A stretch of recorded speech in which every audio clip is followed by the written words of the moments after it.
اعوذ باللہ من الشیطان الرجیم بسم اللہ الرحمن الرحیم۔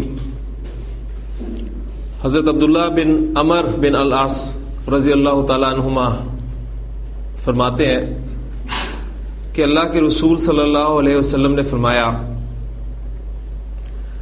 الفاظ پر غور کیجیے گا، بہت ساری چیزیں اب الحمدللہ آپ کو سمجھ میں آنی شروع ہو گئی ہیں، اور جو الفاظ سمجھ میں نہیں آئیں گے ان کا ہم نے آج آغاز کرنا ہے انشاءاللہ تعالی۔ تو آپ صلی اللہ علیہ وسلم کا فرمان ہے کہ من الکبائر شتم الرجل والدیہ، آدمی کا اپنے والدین کو گالی دینا یہ کبیرہ گناہوں میں سے۔ صحابہ حیران ہوئے، قالو کہنے لگے، یا رسول اللہ، اے اللہ کے رسول صلی اللہ علیہ وسلم، وَهَلْ يَشْتِمُ الرَّجُلُ وَالِدَيْهِ، کیا انسان اپنے والدین کو بھی گالی دے سکتا ہے؟ قال نعم، تو آپ سے فرمایا کہ ہاں۔ پھر اس کی صورت آپ سے نے واضح فرمائی کہ وہ کیا صورت ہے جس صورت میں کوئی شخص اپنے والدین کو گالی دیتا ہے۔ آپ سے نے فرمایا، یسب ابا الرجل، وہ گالی دیتا ہے کسی شخص کے باپ کو، تو کیا آپ کے خیال میں وہ جو دوسرا شخص جس نے گالی سنی ہے وہ خاموش رہے گا؟ فیسب اباہ، تو جواباً وہ گالی دیتا ہے اس کے باپ کو۔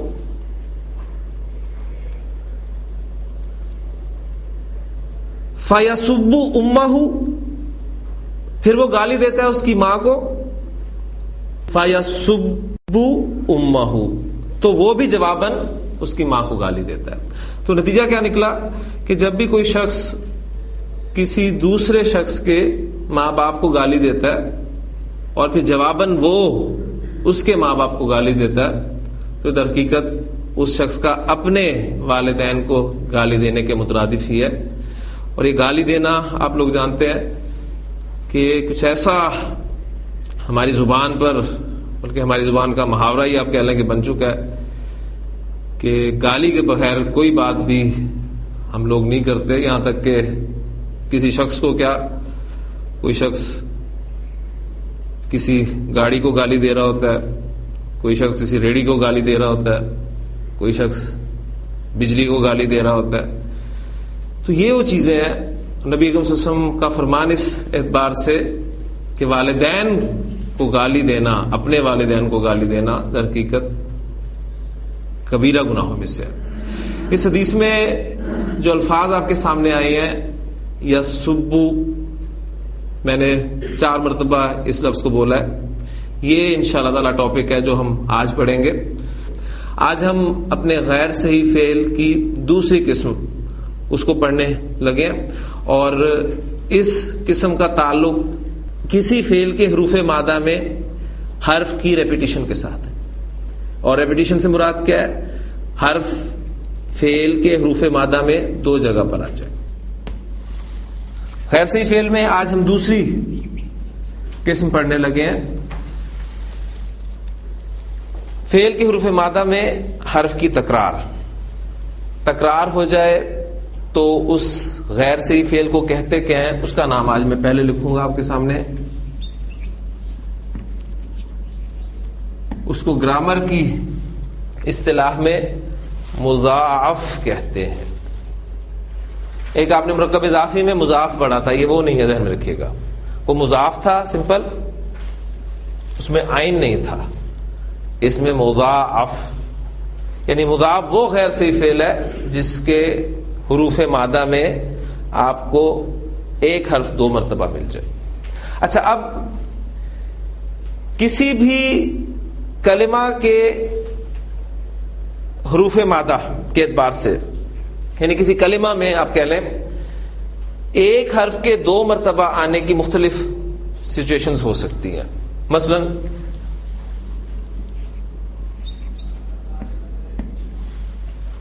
یہ 3 حروف پر لفظ، ایک لفظ آپ کے سامنے ہے، با با را، ایک سچویشن تو یہ ہوگی وہ با حرف جو ہے 2 مرتبہ آ گیا.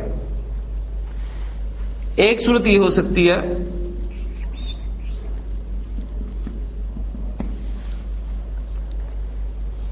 سا لام سا, یہاں پر بھی سا حرف جو ہے وہ 2 مرتبہ استعمال ہوا ہے. ایک صورت یہ ہو سکتی ہے میم دال دال, دال 2 مرتبہ آ گیا. تو یہ 3 صورتیں ہیں جن میں آپ دیکھ رہے ہیں کہ ایک حرف 2 مرتبہ استعمال ہوا ہے. یہ تینوں صورتیں مضاعف کہلائیں گی, لیکن ہم نے اپنے اس سبق میں جس صورت کو پڑھنا ہے اور جہاں پر قواعد کا اطلاق ہوتا ہے وہ صورت نمبر 3 ہے. اور اس صورت نمبر 3 سے مراد کیا ہے؟ فعل کے 3 حروف کو اگر آپ سامنے رکھیں, میم آپ کا فا کلمہ, دال آپ کا عین کلمہ, اور دال ہی آپ کا لام کلمہ. تو یہ صورت کون سی ہے؟ یہ وہ صورت ہے جب آپ کا عین اور لام کلمہ ایک ہی حرف ہے. تو ہم اس سبق میں, آج کے سبق میں اس سچویشن کو پڑھیں گے, مضاف کی وہ صورت جس میں آپ کا عین اور لام کلمہ ایک ہی حرف ہے. جب بھی ایسی صورت واقع ہوتی ہے کہ کسی فعل کے حروف مادہ میں عین اور لام کلمہ ایک ہی حرف ہوتا ہے, تو اگر لام کلمہ حرکت والا ہو, یہ 2-3 باتیں ہیں جو انتہائی آپ غور سے سننے والی ہیں, میں دوبارہ دہراتا ہوں. اگر کسی فعل کے حروف مادہ میں عین اور لام کلمہ ایک ہی حرف ہے, کیونکہ ہم سچویشن یہی پڑھ رہے ہیں, اور اس میں لام کلمہ حرکت والا ہے. کون سا کلمہ حرکت والا ہے؟ لام کلمہ. تو اس وقت ان دونوں حروف کو, جو ایک جیسے حروف ہیں, ان کو مرج کر دیا جاتا ہے, ان کو لازماً ملا دیا جاتا ہے, ان کا ادغام کر دیا جاتا ہے. ٹھیک, یعنی یہ سچویشن بھی میں نے آپ کو بتا دی اور قاعدہ بھی بتا دیا.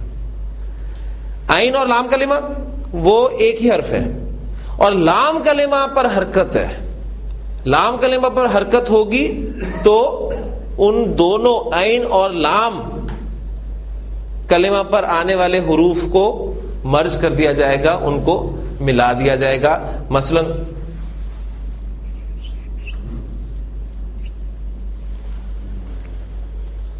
آپ دیکھ رہے ہیں آپ کا عین اور لام کلمہ ایک ہی حرف ہے, دال, اور لام کلمہ پر حرکت ہے.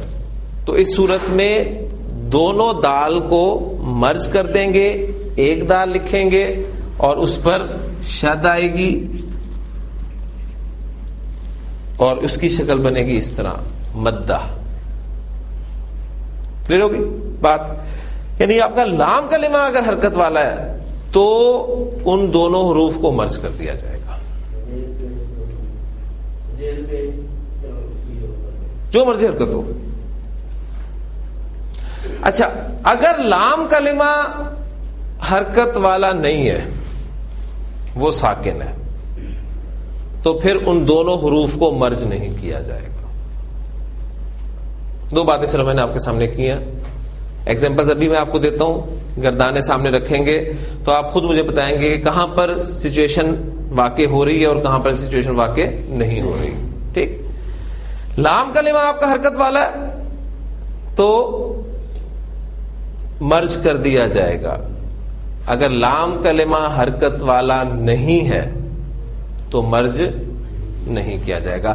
اب ہم دیکھتے ہیں کہ ہم نے جو ثلاثی مجرد کے 6 ابواب پڑھے ہیں, ان 6 ابواب کے جو ماضی اور مضارع کے صیغے ہیں, ان دونوں گردانوں میں, ماضی اور مضارع, ان دونوں گردانوں میں یہ سچویشنز کہاں کہاں پر پیدا ہوتی ہیں. اگر ہمیں یہ پتہ چل جائے تو پھر ہمارے لیے مرج کرنا یا نہ کرنا آسان ہو جائے گا.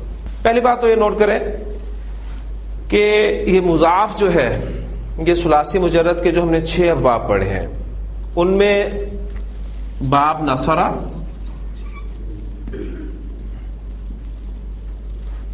باب ضربہ اور باب سمیہ، ان ابواب سے مضاعف استعمال ہوتا ہے.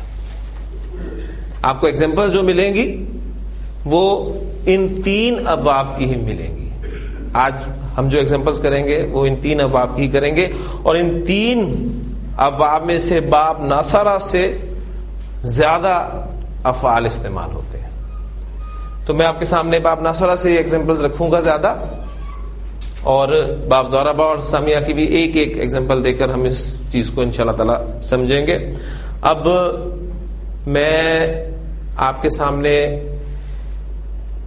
بجائے اس کے کہ تینوں ابواب کی گردانیں لکھوں، ہم نے جو ایک بیس بنائی تھی فعل یفعل، اس کو ہم سامنے رکھتے ہیں. اس میں صرف ڈھونڈنے کی کوشش کرتے ہیں سچویشن کی، سچویشن کہاں پر پیدا ہو رہی ہے.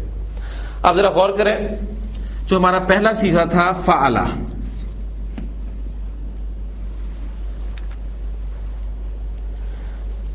عین اور لام کلمہ. لام کلمہ ماضی کی گردان میں کس کس جگہ پر حرکت والا ہے، یہ آپ ذرا غور کریں.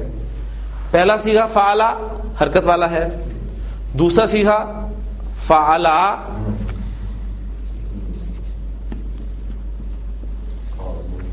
حرکت والا ہے، لام کلمہ کی بات ہو رہی ہے نا. تیسرا صیغہ فعلو، لام حرکت والا ہے. چوتھا صیغہ فعلت حرکت والا ہے. پانچواں صیغہ فعلتا حرکت والا ہے. اور چھٹا صیغہ فعلنا حرکت والا نہیں ہے. اور یہ آپ کو پتا ہے ہماری ایک پٹری تھی، 2 پٹری جب ہم نے استعمال کی تھی. پہلی پٹری ہماری 5 صیغوں تک تھی، اور پانچویں صیغے کے بعد ہمارا کانٹا تبدیل ہوتا تھا، ہم دوسری پٹری پہ چڑھتے تھے. دوسری پٹری پر چڑھیں گے یہاں سے لے کر اینڈ تک آپ دیکھیں گے کہ آپ کا لام کلمہ حرکت والا نہیں ہوگا. تو ایک نتیجہ آپ کے سامنے آ گیا. یہ چاہے فعلہ کی ڈائی سے ہو، چاہے فاعلہ کی ڈائی سے ہو، چاہے فاؤلہ کی ڈائی سے ہو، تینوں ڈائز اگر آپ سامنے رکھیں تو سچویشن یہی بنے گی کہ پہلے 5 صیغوں میں آپ کو لام کلمہ حرکت والا ملے گا. اور جب لام کلمہ حرکت والا ملے گا تو اس کا کیا مطلب ہے، آپ وہاں پر ان دونوں حروف کو مرج کر دیں گے، ان کا ادغام کر دیں گے. اور چھٹے صیغے سے آخری صیغے تک، 14ویں صیغے تک ادغام نہیں ہوگا. یہ ماضی کی گردان کے حوالے سے ایک سچویشن آپ کے سامنے آ گئی. کلیئر؟ اب ہم دیکھتے ہیں مضارع کی گردان. یہ میں اس پر تینوں حرکات ڈال دوں تاکہ آپ کنفیوز نہ ہو کہ شاید یہ صرف فعلہ کی صورت ہی ہے. یہ تینوں صورتیں ہیں، تینوں یہی صورتیں ہیں. عین کلمہ زبر والا ہو، زیر والا ہو، پیش والا ہو، تینوں صورتوں میں یہ سچویشن بنتی ہے. لیں جی، ہمارا فیصلہ ہو گیا کہ ماضی کی گردان چاہے ہم باب نصرہ سے کریں، باب ضربہ سے کریں، باب سمیہ سے کریں، تینوں ابواب میں پہلے 5 صیغے جو ہیں اس میں ان دونوں حروف کو مرج کر دیا جائے گا، اور چھٹے صیغے سے ادغام نہیں ہوگا. اب مضارع کی طرف آئیں. پھر مضارع میں یفعلو پہلا صیغہ ہے ہمارا، فعلہ کو سامنے رکھتے ہوئے. اب دیکھیں یہ پورا ایک گروپ ہے، یفعلو، تفعلو، تفعلو، افعلو، نفعلو. میں صرف نشانی لگا دیتا ہوں، یفعلو، تفعلو، تفعلو، افعلو، نفعلو. اس پہلے گروپ میں آپ ذرا غور کریں، آپ کا لام کلمہ حرکت والا ہے، لام کلمہ حرکت والا ہے نا، تو ظاہر بات ہے اس پورے گروپ میں لام کلمہ حرکت والا ہوگا. تو اس کا مطلب ہے کہ اس گروپ میں ادغام ہوگا، ان دونوں حروف کو مرج کر دیا جائے گا. بات کلیئر ہو رہی ہے نا؟ میں کوشش کر رہا ہوں اس سے ایزیسٹ وے میں آپ کے سامنے رکھنے کی، بجائے اس کے کہ میں گردان بنا دوں مرج کر کے اور کہوں گے اسے آپ رٹیں. وہ بھی آپ کر سکتے ہیں، لیکن یہ طریقہ انشاءاللہ تعالی آپ سمجھ کر کریں گے تو آپ کے کام آئے گا. دوسرا ہمارا جو گروپ ہے وہ کیا ہے؟ یفعلانی.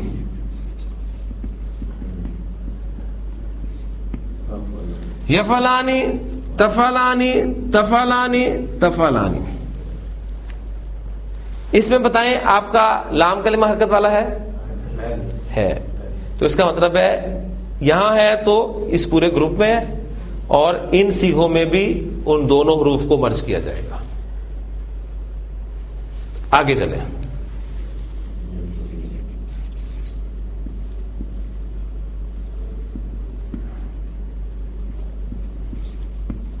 یفعلون،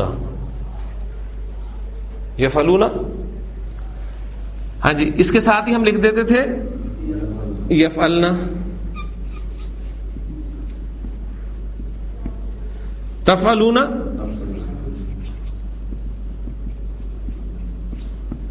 تفعلنا، اور تفعلینا.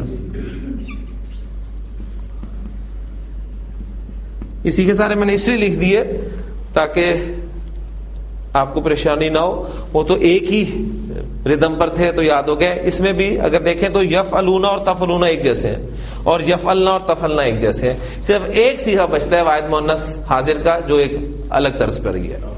اب دیکھیں یفعلون میں آپ کا لام کلمہ حرکت والا ہے، یفعلون میں ہے تو تفعلون میں بھی ہے. اس کا مطلب ہے کہ ان دونوں صیغوں میں بھی ادغام ہوگا. یفعلنا میں دیکھیں لام کلمہ آپ کا حرکت والا ہے، نہیں ہے. یفعلنا میں نہیں ہے تو تفعلنا میں بھی نہیں ہوگا. یہ دو صیغے ادغام کے بغیر ہیں.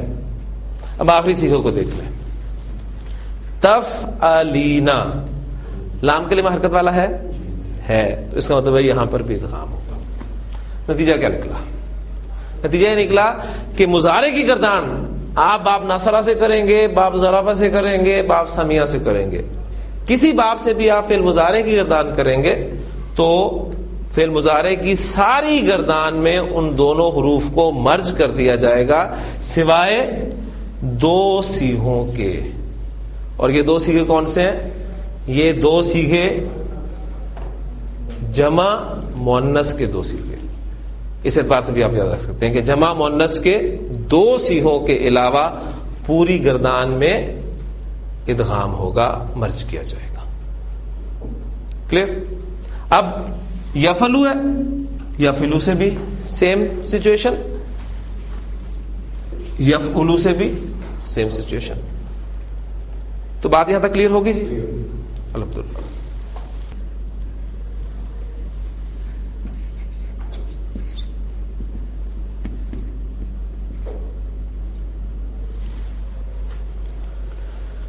اب اگلی بات،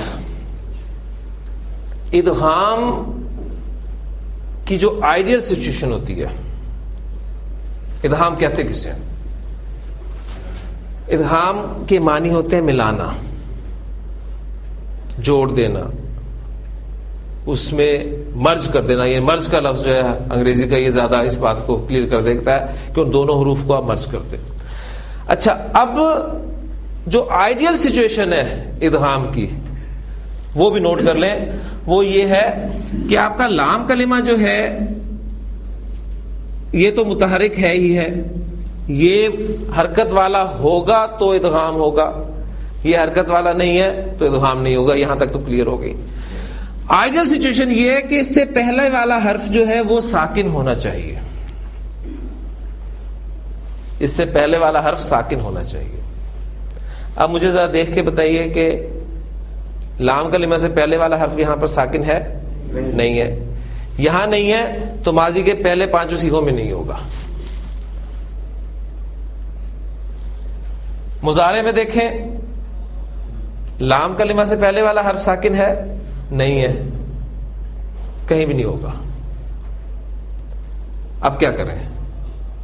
اب ہمیں یہ کرنا ہے کہ ہم نے اس حرف کو ساکن کرنا ہے. اب اس حرف کو ساکن کیسے کریں؟ اس کے دو طریقے. نمبر ایک، اگر تو اس حرف سے پہلے والا حرف ساکن ہے تو اس کی حرکت آپ پیچھے ٹرانسفر کرتے ہیں. جب آپ اس کی حرکت پیچھے دے دیں گے تو ساکن ہو جائے گا. یفعلو تھا نا، یفعلو میں آپ اس کی حرکت فا کو دے دیں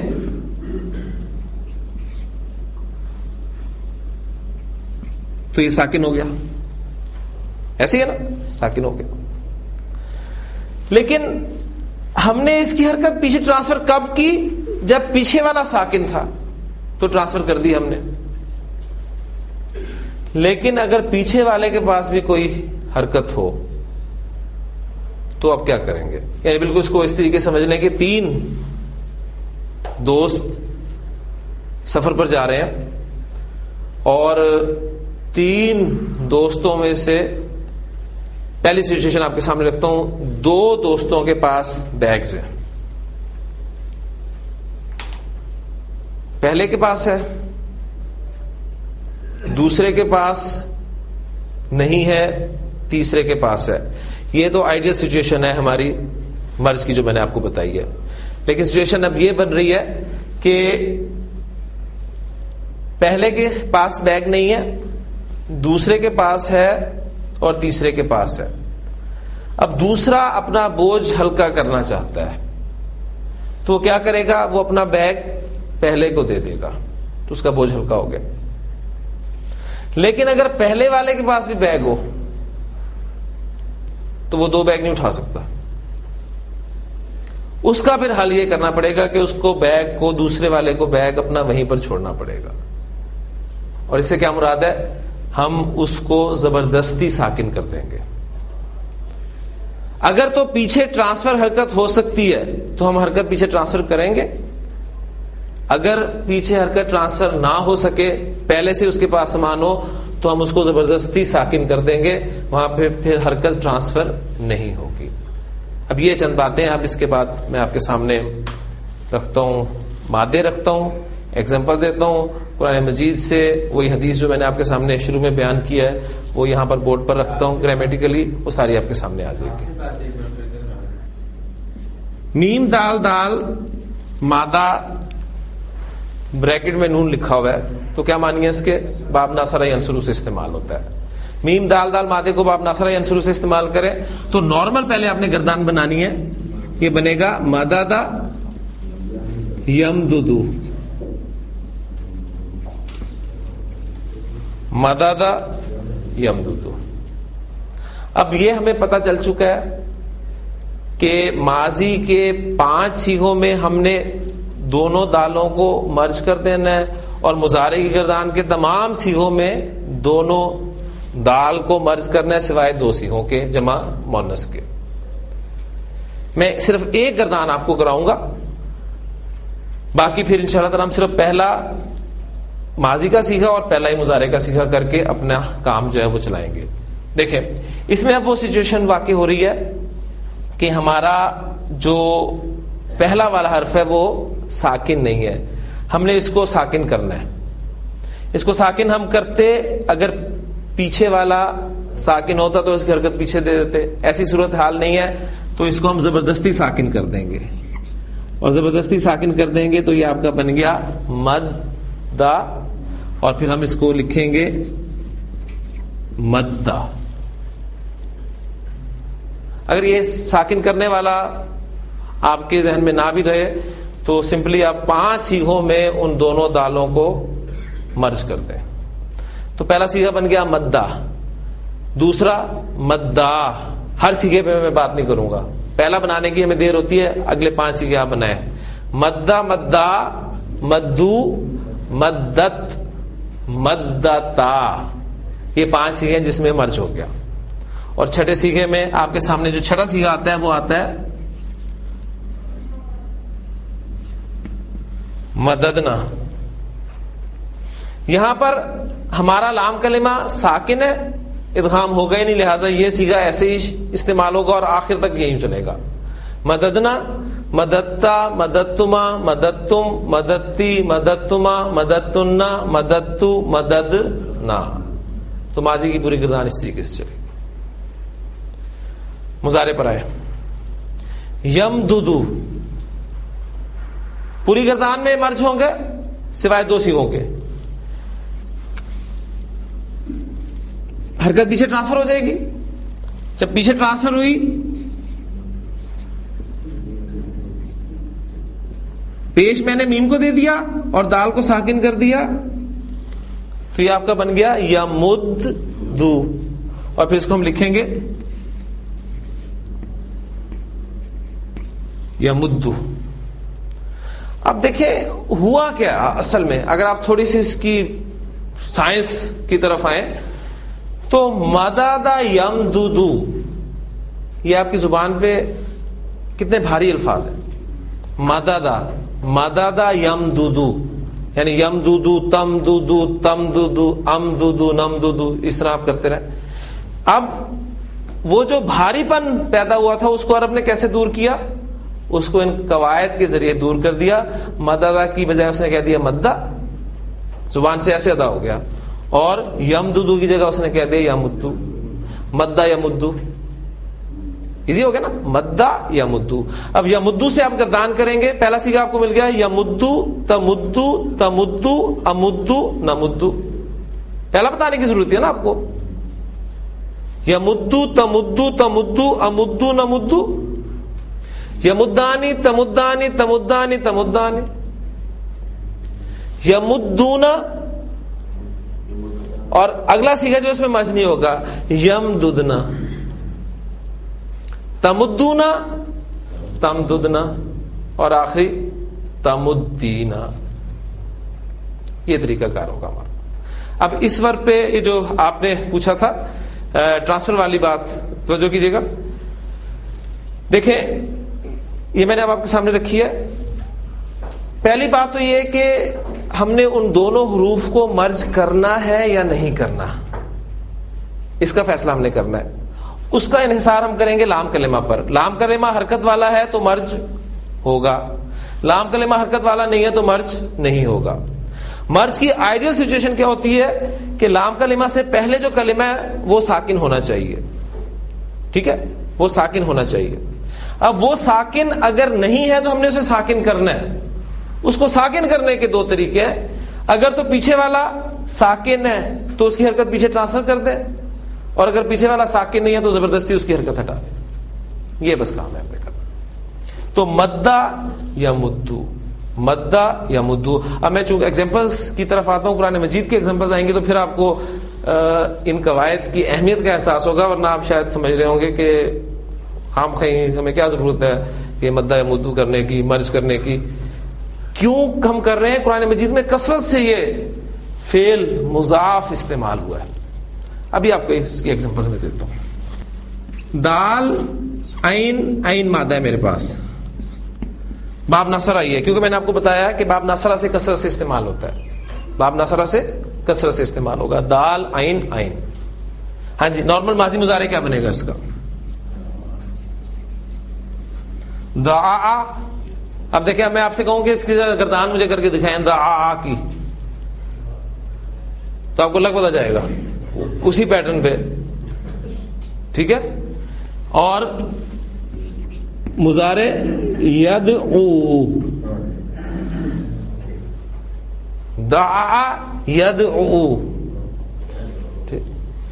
اب ہمیں فائدہ ہوگا, وہ زبان کا اصل میں فلو ہی ہوتا ہے, ذہن میں رکھیے گا.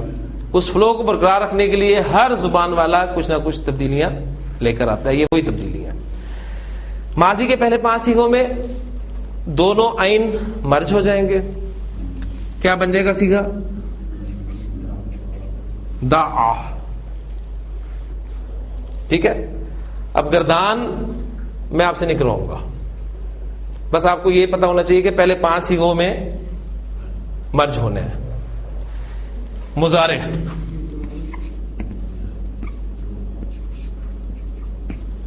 یدعو, یدعو سے یدعو. دعا یدعو, دعا یدعو. ایک مادہ ساتھ اور پریکٹس کر لیں. ہا ضاد ضاد, باب نصر سے نارمل کیا بنے گا؟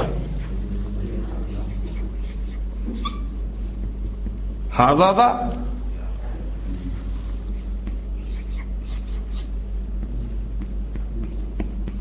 یحضض. ماضی کے پہلے 5 صیغوں میں مرج کریں گے. یہ بات بار بار اس لیے دوہراؤں کو آپ یاد رہے. تو پہلا صیغہ چینج کے بعد کیا بن جائے گا؟ حضا. اور یہ یحض. حضا یحض. دعا یدعو.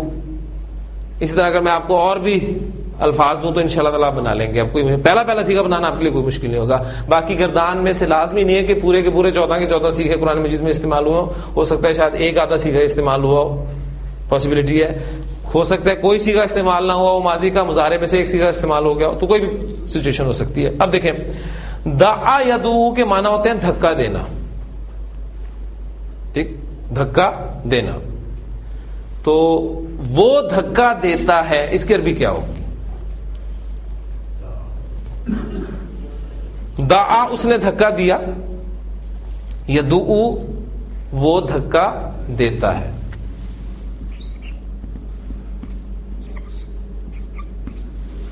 یدعو کلیئر. اچھا, زید دھکا دیتا ہے, اس کی عربی کیا ہوگی؟ یدعو زیدن. فاعل ہو گیا نا اس کا, زید دھکا دیتا ہے. اگر میں کروں یدعو زیدن تو کیا ترجمہ ہوگا؟ وہ زید کو دھکا دیتا ہے. پہلے زید فاعل تھا حالت رفع میں, اب زید مفعول آ گیا. وہ زید کو دھکا دیتا ہے. میں مفعول چینج کر رہا ہوں.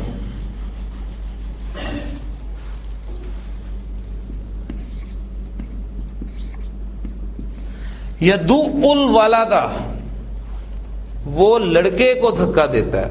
مفعول چینج کر رہا ہوں میں.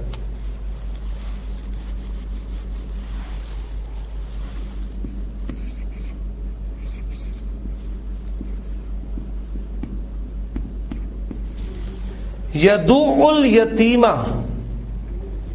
وہ یتیم کو دھکے دیتا ہے. تو کوئی الفاظ آئے ذہن میں؟ ارأیت الذی یکذب بالدین, کیا تم نے غور کیا اس شخص کی حالت پر؟ کیا تم نے دیکھا اس شخص کو جو بدلے کے دن کو جھٹلاتا ہے؟ فذالک الذی یدعو الیتیم, یہ وہی تو ہے جو یتیم کو دھکے دیتا ہے. پھر اس کے بعد آگے دیکھیں, حضا یحض, حضا یحض, اس کے معنی ہوتے ہیں کسی کو رغبت دلانا. ٹھیک ہے, کسی کو اکسانا, کسی کو ترغیب دینا, یہ ہوتے ہیں اس کے معنی حضا یحض. ان معنی کے لیے یہ ورب استعمال ہوتا ہے. وہ رغبت دلاتا ہے, وہ ترغیب دیتا ہے, وہ اکساتا ہے. اس کی عربی کیا ہوگی؟ یحض.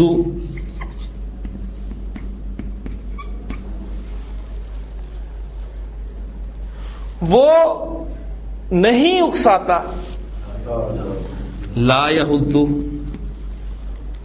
اب ظاہر بات ہے کسی کام پر ہی اکسایا جاتا ہے. ٹھیک ہے, وہ نہیں ترغیب دیتا, وہ نہیں رغبت دلاتا, وہ نہیں اکساتا. کس چیز پر؟ علی تعامل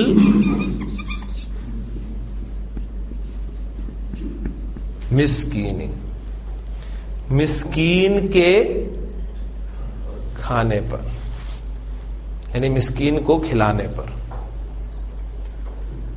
یعنی آپ دیکھیں ابھی قرآن مجید کی وہ چھوٹی چھوٹی صورتیں ہیں جن میں انتہائی جامع مضامین آپ کو ملیں گے. قرآن پاک میں اللہ تعالیٰ توجہ دلا رہے ہیں کہ کیا تم نے کبھی غور کیا اس شخص کی حالت پر جو آخرت کو نہیں مانتا؟ پھر اس کی صفات کہہ لیں. صفات کیا ہیں؟ فذالک الذی یدعو الیتیم, یہ وہی تو ہے جو یتیم کو دھکے دیتا ہے. ولا یحض علی طعام المسکین، اور مسکین کو کھلانے پر رغبت بھی نہیں دلاتا. خود کھلانا تو درکنار، کسی کو کہتا بھی نہیں ہے. اور کیوں نہیں کہتا؟ اس لیے کہ اسے پتا ہے کہ اگر کسی کو کہے گا تو دوسرا کہے گا کہ تم کھلا دو. تو یہ اب آپ کی سورۃ الماعون میں دعا یدعو حض یحض استعمال ہوئے. ٹھیک، اب دیکھیں جو میں نے آپ کے سامنے جو حدیث شروع میں پیش کی تھی اس کی طرف آتے ہیں. سین بابا مادہ اور باب نون کیا بنے گا؟ نارمل پہلے بنا لیں ایک سٹیپ تاکہ ہمارے لیے آسانی ہو. ذرا سبابا یس بوبو، یہ دندانے کافی سارے ڈل جاتے ہیں غلطی سے.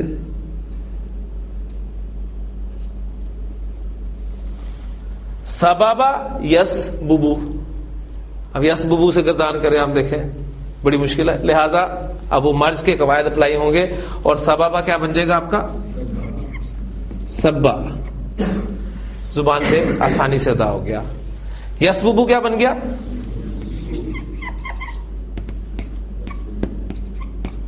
یسبو. سبا یسبو.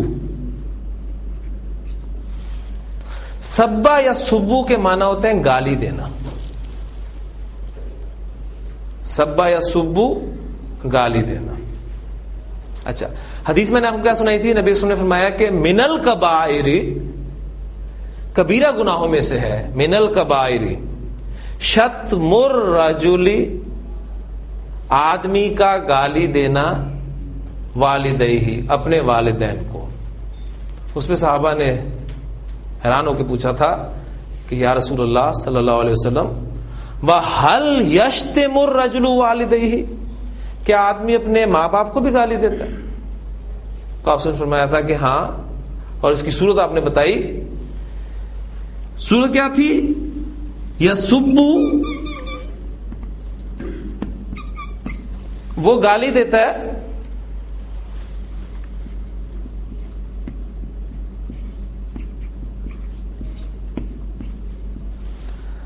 ابر رجلی، ابو ابا ابی، ابو ابا ابی، ابو حالت رفع، ابا حالت نصب، ابی حالت جر. تو یہاں ابر رجل استعمال ہو رہا ہے تو اس کا مطلب ہے یہ مفعول استعمال ہو رہا ہے حالت نصب میں. وہ گالی دیتا ہے آدمی کے باپ کو. ٹھیک، تو جواباً فا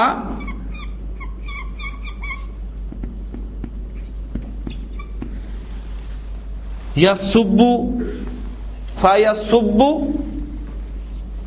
ہو، تو وہ گالی دیتا ہے اس کو. کلیئر ہوگی بات؟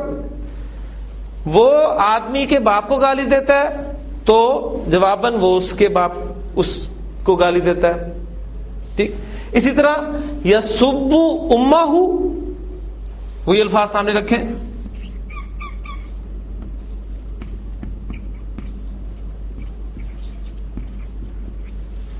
وہ اس کی ماں کو گالی دیتا ہے. اب یہ امہ ہو حالت نصب میں استعمال ہوا مفعول کے طور پہ. وہ گالی دیتا ہے اس کی ماں کو، فَيَسُبُّ أُمَّهُ، تو وہ اس کی ماں کو گالی دیتا ہے. تو اس حدیث کو شروع میں بیان کرنے کا مقصد یہ تھا کہ آج ہمارا ٹاپک تھا مضاعف. تو سبا یا سبو ایک زبان پر آپ کے چڑھ گیا. اب میں انتہائی اہم ورب قرآن مجید کا آپ کو کرانے لگا ہوں، اسی مضاف کا، جو کہ باب نصرہ سے ہی ہے، اور اس کا استعمال قرآن مجید میں کس صورت میں ہوا ہے یہ آپ نے مجھے بتانا ہے. کثرت سے چونکہ باب نصرہ سے استعمال ہوتا ہے اس لیے میں ایگزامپلز آپ کے سامنے پہلے باب نصرہ کی رکھ رہا ہوں. تا با با، تا با با، باب نصرہ. نارمل بنے گا تابابا. یہ بھی پہلے میں آپ سے ویسی نارمل میں بات کرتا ہوں، انشاءاللہ تعالی بعد میں ڈائریکٹ آپ بنائیں گے، یہ تابابا نہیں بولیں گے. اور یتبو،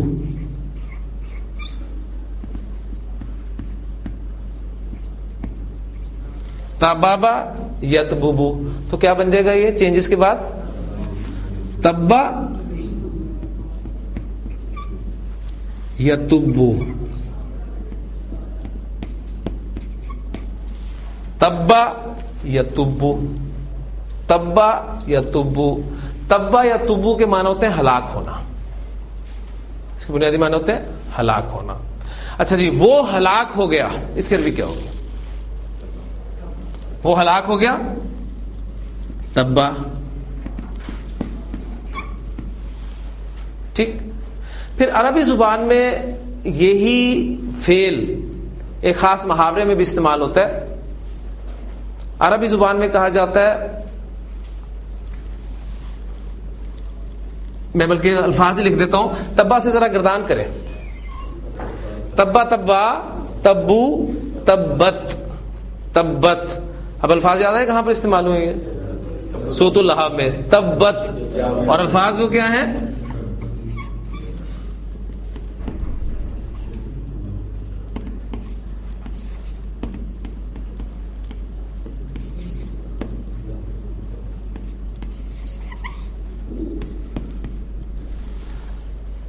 تبت یدا ابی لہب۔ جب یہ اس طرز پر استعمال ہوتا ہے تو ایک خاص محاورہ بنتا ہے عربی زبان کا، یعنی لفظی ترجمہ تو ہمارا ہوگا اس کا کہ ابو لہب کے دونوں ہاتھ ٹوٹ جائیں، ٹوٹ گئے، ماضی میں اگر ترجمہ کریں تو پھر یہ یعنی وہ جو محاورہ میں نے آپ کے سامنے بیان کیا تھا، تیرے دونوں ہاتھ ٹوٹ جائیں، مراد ہلاک ہونا معنی میں استعمال ہوتا ہے، یعنی تبت یدا ابی لہب، ابو لہب کے دونوں ہاتھ ٹوٹ جائیں۔ اور میں نے آپ کو بتایا تھا کہ فعل جو ہے یہ بد دعا کے لیے بھی استعمال ہوتا ہے۔ وَتَبَّ، اور وہ ہلاک ہو گیا، پہلی جگہ پر بد دعا اور دوسری جگہ پر اس کی ہلاکت کی خبر دے دی گئی کہ وہ ہلاک ہو گیا۔ اور یہ کب ہوا تھا؟ یاد ہے آپ کو؟ نبی اکرم صلی اللہ علیہ وسلم کو جب اللہ تعالیٰ نے قرآن مجید میں حکم دیا کہ آپ سب سے پہلے اپنے جو قریبی عزیز ہیں انہیں خبردار کریں، تو عرب میں ایک رواج تھا، دستور تھا کہ وہ اہم خبر جب بھی کوئی دینی ہوتی تھی عرب کو، کوئی خاص خبر دینی ہوتی تھی تو وہ کسی اونچی جگہ پر کوئی شخص جو ہے وہ چڑھ جاتا تھا، پہاڑی پہ چڑھ جاتا تھا اور وہ اپنے کپڑے اتار کر کپڑوں کو لہراتا تھا۔ اب ظاہر بات ہے اتنی زیادہ آبادی تو تھی نہیں، اب لوگ جب یہ عمل دیکھتے تھے تو وہ سمجھتے تھے کہ اس کے پاس ضرور کوئی اہم خبر ہے، وہ سب لوگ جو ہیں وہ اپنے کام کاج چھوڑ کر اس کی اس خبر کو سننے کے لیے اس کے پاس جمع ہو جایا کرتے تھے۔ تو جب نبی اکرم صلی اللہ علیہ وسلم کو اللہ تعالیٰ نے حکم دیا کہ آپ اپنے قریبی رشتے داروں کو خبردار کریں، تو آپ صلی اللہ علیہ وسلم نے طریقہ کار اختیار کیا، لیکن اس میں یہ جو کپڑے اتارنے والا پہلو تھا اس کو چھوڑ دیا۔ آپ صلی اللہ علیہ وسلم کوہ صفا پر تشریف لے گئے، اور مختلف روایات میں جو الفاظ آتے ہیں اس میں یہ ہوتا ہے کہ آپ نے وہ نعرہ لگایا وا صباحا، جو ان کا عرب کا نعرہ تھا لوگوں کو متوجہ کرنے کے لیے، اور جب سب لوگ جمع ہو گئے تو آپ صلی اللہ علیہ وسلم نے انہیں وہ دعوت دی، دین کی دعوت دی۔ وہ دعوت سننے کے بعد جو آپ صلی اللہ علیہ وسلم کا چچا ابو لہب، اس نے جو اپنی زبان سے بکواس کی ہے، یعنی وہ اس محاورے کے مطابق وہ محاورہ اپنی زبان پہ ادا کرتے ہوئے بہت ہی عجیب سا لگتا ہے نبی اکرم صلی اللہ علیہ وسلم کے لیے، لیکن تمام تفاسیر میں وہ موجود ہے، اس سورہ مبارکہ کے شان نزول میں وہ لکھا ملتا ہے۔ الہٰذا جمعتنا، کیا اس کے لیے تو نے ہمیں جمع کیا تھا؟ اب نبی اکرم صلی اللہ علیہ وسلم اخلاق کے کس درجے پر فائز تھے، قرآن نے انہیں اپریشیٹ کیا ہے، انک لعلی خلق عظیم۔ تو نبی اکرم صلی اللہ علیہ وسلم نے کوئی جواب نہیں دیا، جواب نبی اکرم صلی اللہ علیہ وسلم کی طرف سے دیا اللہ نے جواب دیا کہ تبت یدا ابی لہب، ہاتھ ٹوٹے ابو لہب کے، اور پھر خبر دے دی وَتَبْ، وہ ہلاک ہو گیا۔ اور یہ بھی قرآن مجید کے معجزات میں سے ایک معجزہ ذہن میں رکھیے گا کہ اس کے سورہ مبارکہ کے نزول کے کافی عرصے تک ابو لہب زندہ رہا. اگر وہ یہ کہتا کہ معاذ اللہ قرآن سچا نہیں ہے تو ایمان لے آتا، لیکن وہ ایمان نہیں لایا. اور اس پوری صورتحال کو حفیظ الہندری صاحب نے اپنی خوبصورت نظم میں، بہت پیاری نظم ہے، وہ میں آپ کے سامنے پیش کرتا ہوں. اس میں اس پوری سچویشن کو انہوں نے سامنے رکھا ہے. آپ یقیناً اس سے لطف اندوز ہوں گے. سنیے گا. اس نظم کو انہوں نے ٹائٹل دیا ہے پہاڑی کا واز. الفاظ اس کے ایسے ہیں، فرماتے ہیں کہ چڑھا کوہ صفا پر ایک دن اسلام کا ہادی، نظر کے سامنے تھی پستی انسان کی آبادی. صدا دی اے قریشی عورتوں مردو ادھر آؤ، یہ اپنے کام دھندے آج طے کر دو ادھر آؤ. اکٹھے ہو گئے آ کر جوان و پیر مرد و زن، بنی آدم کا جنگل بن گیا یہ کوہ کا دامن. خطاب ان سے پیغمبر نے کیا اللہ کے بندو، خلیل اللہ کے پوتو ذبیح اللہ کے فرزندو. اگر میں تم سے یہ کہہ دوں کہ اس کوہسار کے پیچھے پہاڑوں کی بلند اور آہنی دیوار کے پیچھے چھپی ہے راہزنوں کی فوج تم پر وار کرنے کو. مانتے تھے نا آپ کو لقب آپ کو کیا دیا ہوا تھا انہوں نے؟ الصادق. صادق بھی نہیں، الصادق الامین. ٹھیک ہے، سب سے سچا. تو آپ نے پہلے اس بات کی تصدیق ان سے کرائی کہ اگر میں تم سے یہ کہہ دوں کہ اس کوہسار کے پیچھے پہاڑوں کی بلند اور آہنی دیوار کے پیچھے چھپی ہے راہزنوں کی فوج تم پر وار کرنے کو، گھروں کے لوٹنے کو، شہر کے مسمار کرنے کو، یہ کہہ دوں میں اگر تم سے، اب زور کس پہ ہے؟ یہ کہہ دوں میں اگر تم سے تو کیا تم مان جاؤ گے؟ یقین آ جائے گا مجھ پر، کوئی شک نہ لاؤ گے؟ کہا لوگوں نے ہاں سچا ہے تو، یہ جانتے ہیں سب، تو بچپن ہی سے صادق ہے امی ہے مانتے ہیں سب. یہ سن کر پھر بلند آواز سے سچا نبی بولا. جب تصدیق ہو گئی، اسی انداز سے قرآن ناطق نے دہن کھولا. قرآن ناطق، ناطق کہتے ہیں نا بولنے والا، تو نبی قسم بولتے کیا تھے؟ جو قرآن کہتا تھا. تو قرآن ناطق انہوں نے بڑے خوبصورت الفاظ استعمال کیے ہیں. اسی انداز سے قرآن ناطق نے دہن کھولا اور کیا فرمایا کہ اے لوگو میرا کہنا نہایت غور سے سن لو، میں کہتا ہوں کہ باز آ جاؤ ظلم و جور سے سن لو. بہائم کی صفت چھوڑو ذرا انسان بن جاؤ. بہیمہ جانور کو کہتے ہیں، اس کی جمع بہائم. بہائم کی صفت چھوڑو ذرا انسان بن جاؤ. برے اعمال سے توبہ کرو، شرماؤ شرماؤ. بتوں کی بندگی کے دام سے آزاد ہو جاؤ، خدا کے دامن توحید میں آباد ہو جاؤ. بڑی پیاری بات کی آپ سے سمجھے، جس پہ اینڈ کیا حفیظ الہندری صاحب نے. تمہارے واسطے میں دولت اسلام لایا ہوں، تمہارے واسطے میں دولت اسلام لایا ہوں. جو ابراہیم لائے تھے وہی پیغام لایا ہوں. ابراہیم علیہ السلام کی دعوت کیا تھی؟ ابراہیم علیہ السلام کی دعوت بھی یہی تھی. قرآن مجید نے سرٹیفکیٹ دیا وما کان من المشرکین، مشرکوں میں سے ہرگز نہیں تھے. یہ اپنے آپ کو ابراہیم علیہ السلام کے ساتھ نسبت دیتے تھے نا کہ ہم انہی کی سنتیں جو ہیں وہ پوری کریں. تو آپ سے اس نے فرمایا کہ میں کوئی نئی بات نہیں تمہارے سامنے لے کے آیا، جو ابراہیم لائے تھے وہی پیغام لایا ہوں.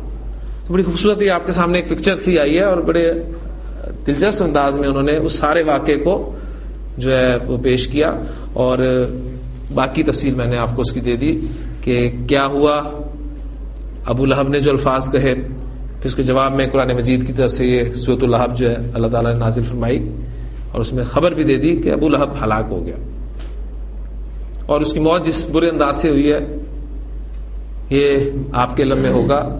اسے جو بیماری اللہ تعالیٰ کی طرف سے لگی تھی وہ ایسی بیماری تھی کہ اس سے دور رہنا بہتر تھا، یعنی چھوتی مرض تھا اسے، اور اس کے گھر والوں نے اسے الگ چھوڑ دیا تھا، اور سب اس سے دور ہو گئے تھے، یہاں تک کہ وہ اکیلا ہی تڑپ تڑپ کے مر گیا تھا، اور جب مرنے کے بعد بھی اسے کسی نے دفن نہیں کیا، اس کے قریب کوئی نہیں لگ رہا تھا، لیکن جب دیکھا گیا کہ اب لاش جو ہے وہ سڑنے لگی ہے اور اس سے اور زیادہ پرابلمز پیدا ہو سکتے ہیں، تو پھر کچھ حبشی غلام جو ہیں انہیں ان کی مدد سے اس کو ایک گڑھے میں پھینکوا کر اس گڑھے کو بند کر دیا۔ تو اسلام، اور پھر سب سے بڑھ کر نبی اکرم صلی اللہ علیہ وسلم کے جو دشمن ہیں، ذہن میں رکھیے گا، ان کے نتائج، اس کی ایک ایگزامپل آپ کو قرآن مجید بھی دیتا ہے۔ قرآن مجید نے اسلام کے دشمنوں میں سے سوائے ابو لہب کے کسی کو بھی نام لے کے کنڈیم نہیں کیا۔ آپ نے یقیناً پڑھا ہوگا مختلف تفاسیر میں کہ یہ فلاں آیت جو ہے ابو جہل کے بارے میں نازل ہوئی، فلاں آیت ولید بن مغیرہ کے بارے میں نازل ہوئی، فلاں آیت نضر بن حارث کے بارے میں نازل ہوئی۔ نام لے کے قرآن مجید نے کہیں بھی کنڈیم نہیں کیا۔ یہ واحد شخص ہے جس کو قرآن مجید نے نام لے کر کنڈیم کیا کہ تبت یدا ابی لہب، کہ ہاتھ ٹوٹے ابو لہب کے، اور پھر خبر دے دی وَتَبَّ، اور ہم چونکہ اسے وقف کر کے پڑھتے ہیں وَتَبَّ، ٹھیک، یہ سیغہ جو ہے وہ ماضی کا سیغہ ہی ہے، تو یہ خبر ہے اس کے بارے میں کہ اور وہ ہلاک ہو گیا، اس کے ایمان لانے کے کوئی چانسز نہیں ہے۔ غیر سے یہ فعال میں مضاف میں نے آپ کو آج کوشش کی ہے سمجھانے کی، اب اس کوشش میں میں کتنا کامیاب ہوا ہوں یہ آپ لوگ بہتر بتا سکتے ہیں۔ میں نے آپ کو بتایا یہ تھا کہ مضاف ثلاثی مجرد کے 3 ابواب سے استعمال ہوتا ہے، باب نصرہ، باب ضربہ، باب سمیہ، اور اس میں جو ہم نے آج ایگزامپلس کیے ہیں کوئی 5-6 کے قریب ایگزامپلس، وہ سب کی سب باب نصرہ سے کی ہیں۔ 2 ابواب، باب ضربہ، باب سمیہ، ان کی صرف ایک ایگزامپل میں نے انشاءاللہ تعالیٰ آپ کو دینی ہے، لیکن وہ میں کل کا جو نیا ٹاپک ہے وہ شروع کرنے سے پہلے ایک مرتبہ آپ کو ایک ایگزامپل اس کی بھی قرآن مجید سے دے دوں گا، اور پھر اس کے بعد ہم انشاءاللہ تعالیٰ اپنے غیر سے افعال میں جو تیسری صورتحال ہے حروف علت یعنی واو یا کا آ جانا، اس کے بارے میں پڑھیں گے۔ تو ایک مرتبہ پھر آپ کو کہتا چلوں کہ یہ چیزیں ہمارے لیے ضروری ہیں سمجھنا، اگر تو آپ باقی قرآن مجید کو، اس کے الفاظ کو ڈیٹیلز میں لینا چاہتے ہیں۔ اب یہ تبت استعمال ہوا ہے، تبا استعمال ہوا ہے، یہ کیسے بنا، کیا تھی اس کی بیس، یہ سب چیزیں جو ہیں یہ ہمیں غیر سے یہ فعال سمجھائیں گے۔ اللہ تعالیٰ سے دعا کرتے رہیں کہ اللہ تعالیٰ ہمارے لیے ہمارے سینے کو بھی کھول دے، عربی ہمیں سمجھ میں آنے لگ جائے، اور قرآن مجید کی جو ہدایت ہے اصل میں جو مقصود ہے اس سارے سلسلے کی، نہ آپ کو عربی سکھانا مقصود ہے، کیونکہ ابو لہب کو عربی بہت آتی تھی، ابو جہل کو بھی بہت عربی آتی تھی،